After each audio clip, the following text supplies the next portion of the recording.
after everything that's been going right, this is where things started to fall apart. Right, we've been flying recently, but this episode, this might be where things start to get tested. We've got big games, injuries starting to hit, and some tough moments ahead. So let's see how this run holds up. But we are going to be speeding things up in these episodes and focusing on the big moments and keeping things going. So we're going to be starting with Unai Emery is currently unhappy with Proctor's loan agreement. Not sure why. I thought we changed it in the last episode. He was unhappy with his role not being just a goalkeeper, so we'll have to look into that. And Devlin also unhappy with his lack of game time. So we've got Hibs up next. We're 11 games unbeaten coming into this one, and that streak is looking to be threatened as Brandon Williams brings down Mulligan inside the first 12 minutes of the match, and giving Hibs a great opportunity to go 1-0 up. The penalty was reviewed by VAR, given, and Cadden makes no mistake from the spot to make it 1-0 to Hibs. But then 40 minutes in, corner coming out, back out to Milanovic, who's going to bend it round on his left foot into the far post to get the equaliser and make it 1-1. For 64 minutes, we're pegged back again as Hibs get a header to make it 2-1. And then 74 minutes in, Tobers getting onto a blocked free kick and pulling the score back to 2-2 before the 92nd minute. We get a bit of fortune, get a penalty of our own as Keskinen is pushed over in the box. Louis Barry steps up, sends the keeper the wrong way to secure us a 3-2 win. But cracks are starting to show, and got away with one there. And just to make things worse, we ended up picking up a couple of injuries with Brenner. Brenner's going to be out now for 2 weeks or so, and it adds to our ever-growing list of injuries, with Balalovic out for up to 5 weeks. Cullen expected back in 1 to 4 days, so not too bad there. 3 days for 2 weeks for Amaro, and then 8 days to 2 weeks for Brenner, so it's getting pretty rough in there. We then also have an issue of Keskinen's potentially leaving.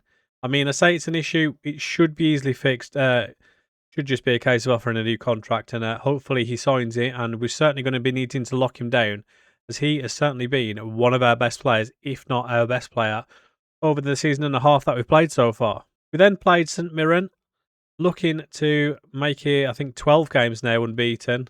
And again, we start off terribly by giving away a penalty inside the first 19 minutes of the match, which is converted by Alan Forrest to put St Mirren 1 goal to the good.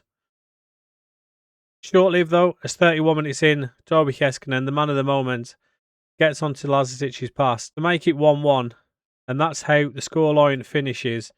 No other real chances in the game, so we won't bore you that. Probably should have done better looking at the stats. 16 shots to their 8, but we finished 1-1. Then, the big game of the episode. We got Lazio in the Conference League, in the league phase. Big test for us, see how far we've come with this team, see how the new signings get on. And we're looking for a penalty inside 11 minutes, but unfortunately it wasn't given. Milanovic just getting the corner. And then 18 minutes in, shot comes in from distance, gets blocked, comes back to the striker. It's a good save by Proctor, but he probably should parry it out for a corner. Instead, he puts it back into the danger area, and Deli Bashiru fires it in to make it 1-0. And then in 37 minutes, the Cagney adds to the scoreline to make it 2. And it's a massive uphill task from there. We're going at half-time 2-0 down. Looking to make a difference in the second half. And Keskinen with an early chance, unfortunately puts it wide. 64 minutes in though, he gets another chance, getting onto Brenner's assist. And he makes this one count. 4 goals in 8 games now in the Conference League for him. And it's going to be 2-1, giving us a chance to get back into this game. But in 86 minutes, it's Lazio that are doing all the attacking as they look to add to their lead, coming close with a header there. And then again, a minute later, Cancellarini pulls it back to Bellain, and his shot going just wide of the post. And that is how it finished, with the scoreline probably flattered us in the end, as it seemed to be that Lazio were doing all the attacking. But it was a good test, and I would imagine this time last season it would have been a much bigger scoreline. As you can see from the Conference League table, we are down to 14th, but still in the qualification zone. So not looking too bad after the first 4 games. Obviously 8 games in total, so we'll be looking to add a couple more wins to that to secure our round in the knockout stages of the competition. And that loss against Lazio is actually our first loss now after 13 games. The winning and unbeaten run coming to an end. We've got Celtic up next in the league. Another tough game there. We've got Dundee United in the New Firm derby in the league again. Partizan in the Conference League, and then Celtic in the Premier Sports Cup final, which we'll be looking to try and win our first silverware of the save. And talking of that Celtic game, 26 minutes in, doesn't start off the greatest. As Araujo goes down the right-hand side, pulls it back to Colpani, who's going to go past his man and bend one into the far corner. It's a great finish to put Celtic 1-0 in front. Then 43 minutes in, looking to add to the lead, Jota down the left-hand side, pulls it back to Engels, gives it back to Jota, who finds Castaneda in the middle, whose long-range effort goes very close. Thankfully for us, it isn't in the back of the net though, and we go in at the half 1-0 down. So looking to make an instant impact in the second half. Proctor does well to get onto the first ball, but unfortunately his clearance ends up at the feet of Nygren, who puts the game to bed, making it 2-0. You go close again after 66 minutes there with a header. And then again, a minute later, Colpani playing it down the right.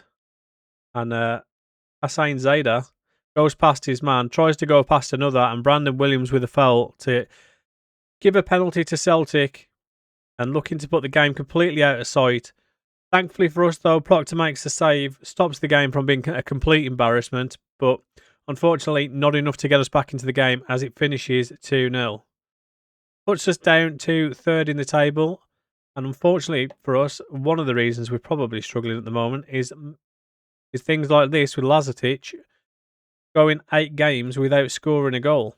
Situations like this certainly don't help either, as Ryan Fraser picks up an injury and is now going to be out for next 5 to 6 weeks. And then we've got Hyaran throwing a hissy fit, the 33-year-old, dropping a 4.9 in training. So we've had enough of him, so we're going to send him to the reserves and look for potential suitors, which do come in. We end up accepting 2 offers of £0. Obviously, we signed him as a free transfer, so it's no loss. He did okay in the first season, but this season he just seems to be nothing but a problem. So we're going to be glad to see the back of him. Next up was Dundee United away from home. Lazatic starting, and that is significant as he ends his goal drought after 13 minutes, getting onto Louis Barry's pass, make it 1-0. And then shortly after that, the job's made slightly easier, 27 minutes in, as Will Ferry goes straight through our youngster in Babbage and gets sent off. We add to the misery for Dundee United as we go 2-0 up inside 45 minutes. And then, to complete his hat-trick, inside the first half, Jack Milne goes down the right, pulls it across, and Lazatic is there to pass it into the back of the net. And he ends his goal drought in style with 3 goals inside the first half. Proctor, unfortunately, his poor clearance comes back to Dundee United. Probably should do better there. And another save, putting it back into the danger zone. And Satsford gives a consolation for Dundee United early on, as literally a couple of minutes later, Jack Milne goes down the right-hand side, goes into the box and is brought down to win us a penalty, which is going to be penenkered by Louis Barry, tucked home in style to make it 4-1, and that is how this game finished. We absolutely peppered Dundee United, and yeah, good to see Lazatic ending his goal drought and a fancy, brilliant penalty from Louis Barry to cap off the scoring. However, the issues do keep coming, and now it's Redondo's turn to complain about his lack of game time. I didn't realise I hadn't been playing him that much, to be honest, but Dan Gore has been playing pretty well. But we will tell Redondo what he wants to hear, as he is certainly going to be one of our better players going forward. However, we decided to have a little look, as it is December now, look on the recruitment page to see whose contracts are expiring, see if there's anybody of interest that we might be able to bring in the January transfer window to strengthen the squad, to replace players like Hoyran, and yeah, potentially help us for the second half of the season. There was a few players that caught our eye, but any future signings will obviously have to wait, as we are still 3 weeks away from that January transfer window. So they will be happening in later episodes if and when they do come. On to the final game of the episode. We have Partizan in the Conference League. Should be a tough test. I'm pretty sure we maybe... did we play them last season? I think I remember us playing them last season. And this man caused us issues all day long, as inside the first 20 seconds of the match, Redondo, who's just kicked off about his game time, getting a start, gives Partizan a penalty, which is then converted by Kostic inside the first 2 minutes of the game, and it is certainly not how we needed to start this one. As 35 minutes in, that man again, Jovic, cutting back onto his right foot, fires it past the goalkeeper to make it 2-0, and things are looking difficult from here.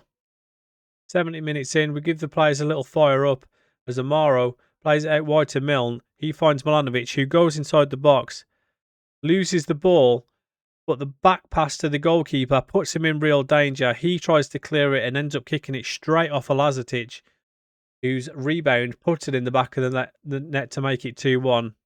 We're looking for a way back into it, and Milanovic gets caught on the ball. An absolute head loss moment.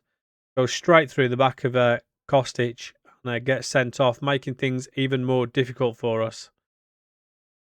We still have another chance though in 82 minutes, as Brandon Williams, with a great effort from outside the box, comes pretty close, but unfortunately it doesn't go in, and that is how that game finishes 2-1, leaving us needing some more points and more wins in the Conference League to try and guarantee those knockout round stages. We do end on a few positive notes though, as Keskinen gets his first goal for Finland. So we gave him a little congratulations for that, and hopefully plenty more to come, as he's been certainly one of our best players. Still don't understand why, but we will not question it. You can see there 12 goals and 3 assists so far this season in 16 starts and 3 sub appearances. He's certainly one of our best players.